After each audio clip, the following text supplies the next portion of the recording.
প্রতিবেশীদের মধ্যে সম্পর্ক উন্নয়ন, খাদ্য এবং সংস্কৃতি বিনিময়ের জন্য শুক্রবার ইতালির ভেনিসে একটি পার্কে নৈশভোজের আয়োজন করা হয়। খোলা আকাশের নিচে ব্যতিক্রমী এই আয়োজনে দেশটিতে বসবাসরত বিশ্বের 34টি দেশের কয়েক হাজার অভিবাসী অংশ নেন। এতে নিজ নিজ দেশের ঐতিহ্যবাহী খাবার রান্না করে আনেন তারা। প্রতিবেশীদের মধ্যে ভাগাভাগি করে সেই খাবার খান। এতে করে প্রতিবেশীদের মধ্যে সৌহার্দ্যপূর্ণ আন্তরিকতা গড়ে তোলার পাশাপাশি সুসম্পর্ক গড়ে তোলা এই আয়োজনের অন্যতম লক্ষ্য।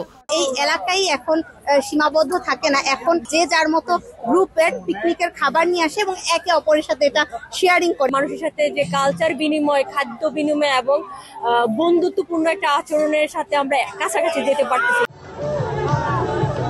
আয়োজকরা বলছেন, এমন আয়োজন সম্পর্ক তৈরির পাশাপাশি কমাবে বৈষম্য। সময় সংবাদ, ইটালি।